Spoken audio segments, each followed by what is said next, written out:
Hey, it's Gaby, and today we'll be talking about the influence of the Cold War on film then compared to its legacy today. You see movies all the time, but do you ever stop and think about what you're actually watching? It's time to actually watch movies. But first, let's rewind time to 1947. The start of the Cold War. By this time, tension created a bipolar world where the United Soviet Socialist Republics, also known as the USSR, was competing with the United States of America in many different levels. From an economic point of view, we can see the clash between communism, supported by the USSR, and capitalism, supported by the US. Politically, there was a conflict between a dictatorship and a liberal democracy. The conflicts were inevitable, as both countries denied each other's legitimacy. This led to space race, nuclear arms race, proxy wars, and the expansion of sphere of influence. The Cold War lasted until 1989, the fall of Berlin Wall, but we can still see the influence of these times on modern media. The emergence of the Cold War provoked a new era of propaganda which to the US was an effective tool for controlling the public ideas, on the USSR as well as itself. Productions of politically based movies, documentaries, and television series created an atmosphere of nationalism for the US and fear towards Russia. As this graph indicates, the amount of movies related to conspiracy and disaster drastically increased during the period of the Cold War. The US government intentionally encouraged Hollywood films that primarily focused on demonstrating the negative aspects of Soviet societies, known as the Red Scare. The House Un-American Activities Committee, HUAC, was one of the many institutions created by the US government to investigate people and companies with suspected communist ties. And it was in film from the 1930s where Hollywood became the hotbed of communist activities and continued until the 60s. But the main moment of censorship was in October 1947 with the case of the Hollywood 10. In this trial, the HUAC went after 10 Hollywood members who allegedly had communist ties. This contributed to the anti-communist crackdown of the 40s and shows how the US extended its influence by limiting freedom of expression. And this is also because their nation's security depended on preventing the spread of communism. Hello everyone, my name is Cui, and today we're going to do some case study on Romania. Well, while Americans and Soviets were displaying biased media in their countries, impacts of US film extended to Romania as well, which is geographically close to USSR. Through the presence of American cinema in Romania, we can observe the clash of ideologies. 1945 was the start of communist Romania, which was also the beginning of political press on American impacts in Romania. According to historical documents, the Bucharest of the 1930s had in total of 36 cinema theaters and summer gardens that were showing movies. So it was really a big part of people's life in Romania. Instead of denying American films, the Romanian communist regime, interested in displaying an open image of a democratic country abroad, initially accepted US films.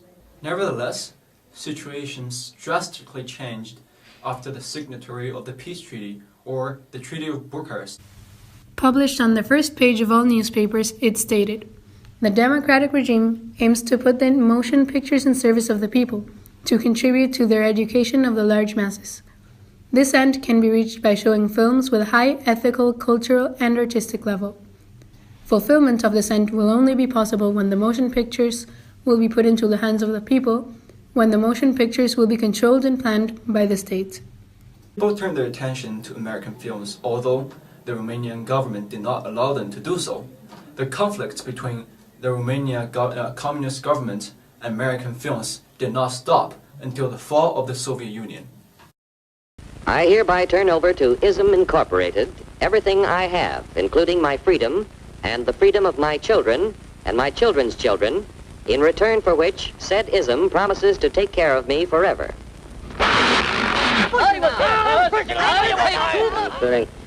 freedom. Freedom? Well, sign away my freedom. Why, this is ridiculous. Don't be corny, brother.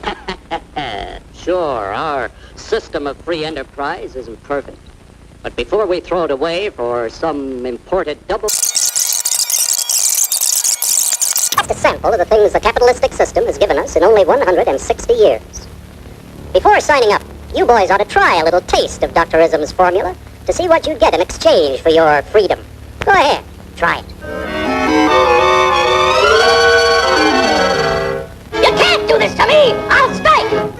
The state forbids strikes. This anti-communist propaganda seeks to influence the way society sees the enemy. It narrates the story of American businessmen who are falling into Dr. Utopia's communist product. These businessmen, desperate to buy the product, the ism drink, is that they travel to a communist world in which their most important value, freedom, disappears. Unlike in the capitalist government, where each individual is in control of their own wealth, here the state is in control of everything. All throughout the film, the director highlights the positive aspects of a capitalist state along with the negatives of a communist government.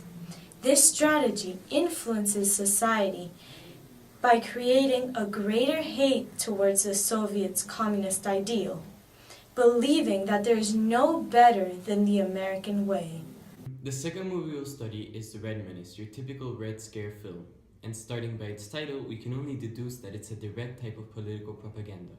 Released by the Republic in 1949, this Robert Springsteen movie starts with a suspenseful and perhaps scary music, portraying the USSR as a threat represented as a manipulative octopus.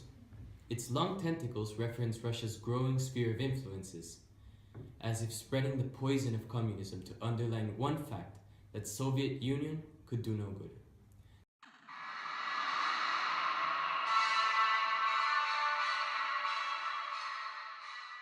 The plot itself tells the story of a US veteran, Bill Jones, who didn't receive help from the government after being cheated by a real estate company.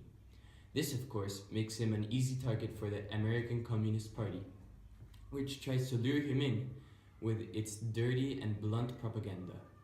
This encourages Jones to join, a decision he regrets after the cell scene. There's only one kind of truth. That is the Communist Party truth as seen by Marx, Lenin, and Stalin. We'll have our way if it means bloodshed and terror.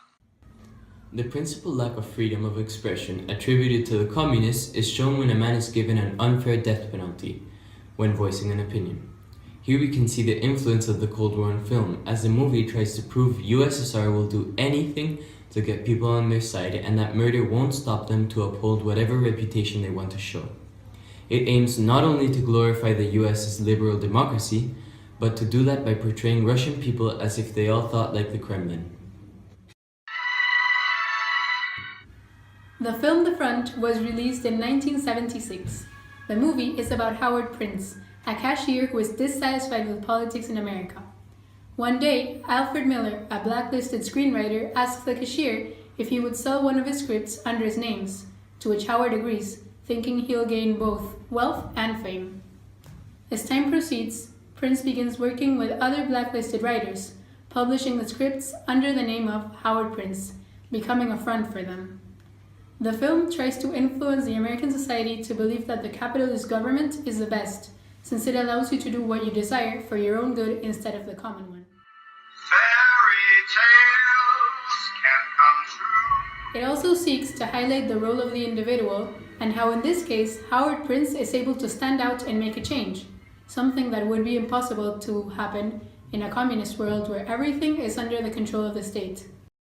The last movie we'll analyze is Madagascar 3, released in 2012 by DreamWorks. In this movie, the iconic characters join a traveling circus to try to get back to New York. However, the circus animals Vitaly, Gaby, and Stefano are not keen on letting American strangers join. Vitaly, the Russian tiger, is shown as old-fashioned and uncongenial. The Russian character as the unlikable one, this movie creates an impression of Russians as unpleasant and uncivil. This is a scene where Alex, the nice guy, is trying to convince the leaders of allowing them on their train. Gaby and Stefan are easily convinced, yet it is Vitaly who throws knives at the protagonist and refuses to accept them into the circus. In another scene, the penguin leader says, "I never thought I'd say this on American soil, but the Brewski's right." Brewski being slang for Russian, clearly referring to past conflicts between America and Russia. Because of the Cold War, Hollywood continuously shows Russians with heavy accents and disagreeable personalities. This is just another modern movie fulfilling the Russian stereotype, as Russians always have to be shown as the mean ones, the fixed, hard-headed people. Also in the movie, Alex the lion is the most popular one, the praised crowd pleaser, the king of the jungle. There's a reason why the filmmakers chose to make the protagonist an American lion. If it were any other animal or nationality, the movie wouldn't have as much success, because the American people want to see American characters. As the clips show, modern media as well as motion pictures from the past were and are still influenced by the fear and the nationalism that overtook the Cold War. The reason these stereotypes are still present in Hollywood films can be traced back to self-interest. American people want to see American actors succeed. The more people see their own country prevail, persist, and surpass expectations, the more money they spend on nationalist propaganda. As historical evidences suggest, U.S. cinema played a significant role during the Cold War. It was inevitable for a government to not use media to deliver political messages and national interest. As means of controlling public opinions and societal consensus, the U.S. government promoted productions of politically subjective films. American cinemas thus became an important and a widespread source of U.S. ideologies. Comparing movies from that period to nowadays, it is still somewhat traceable that offensive and stereotypical ideas towards Russia and former USSR nations exist in modern cinematics. Despite the fall of the USSR and endings of the massive cinema propaganda, ideas are still rooted into the American culture. Although the Cold War had ended long ago, the ideological conflicts between the US and Russia have just begun.